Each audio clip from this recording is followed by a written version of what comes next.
Well, what influenced me to get into the American theater, to get involved in theater, was my first seeing Sidney Poitier in a film called The Defiant Ones, 1958. I think it was his image and his journey to get there.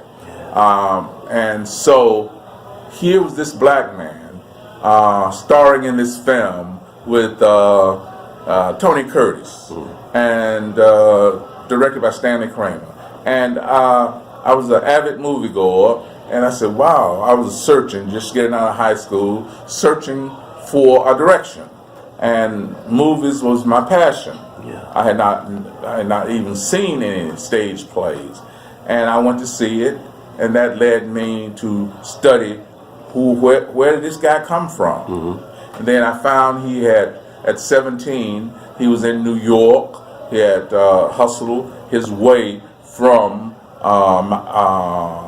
Nassau, Bahamas, into Miami, then from there into New York, and he was living on rooftops, and he couldn't speak because he was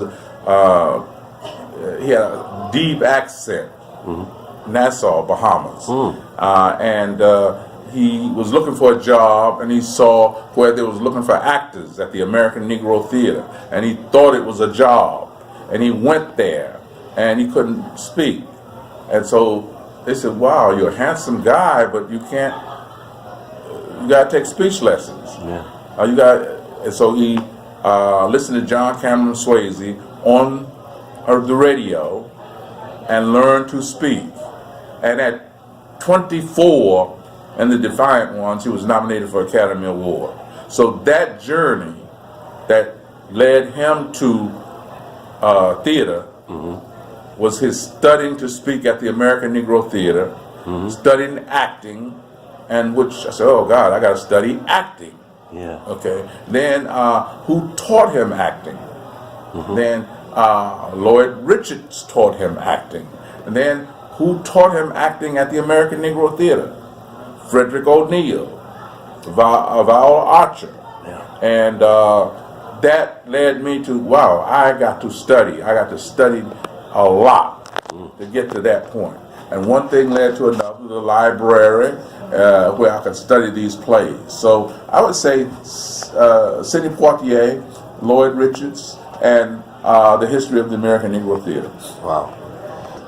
I I lived in Detroit. I studied theater now for from 1957, 58. Been in plays at Wayne State University, at the university I went to, and I was now an avid moviegoer, I'm an avid theater goer. Any play that came through Detroit, I was there. So Raisin in the Sun came through, a touring company with Douglas Turner Ward, Robert Hooks, and Francis Foster, and directed by Lloyd Richards. So I would go to the theater every night and walk these guys from the stage door home, asking questions. And home was the hotel about 3.5 blocks away. Okay, so I would walk them and talk to them, and Douglas Turner Ward said, "You got to get to New York." Best advice. And I think maybe 6 months later, I got every play I got in. I said, "We got to go. You got a tour. If it tours to New York, it would be great." And I got in a play by Reverend Malcolm Boyd, and one of the stops was New York, the St. Clement's Church, and it got me there, and I really got to study with Lloyd Richards on a scholarship. Got to study with Wynn Hanman at the American Place Theater, directing with Lloyd Richards and Wynn Hanman, and producing with Wynn Hanman at the American Place Theater. So you took that advice and you ran with it all the way to New York. I ran with it, man. Oh man. Yeah, it was the way Douglas Turner Ward said, "You got to get to New York." Wow. Then I realized all those people in a Raisin in the Sun was from somewhere else. I could interface with some of the leaders in both educational theater and professional theater in America.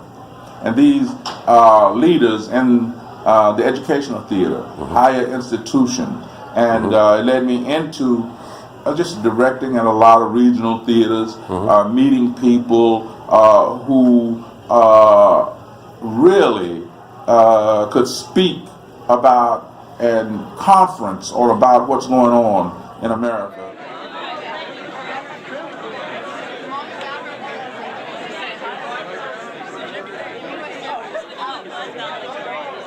That's great. Thank you so much, Woody. Thank you, Dave. My friend, I really appreciate you spending a couple of minutes with me here. Thank you so much. Thank you.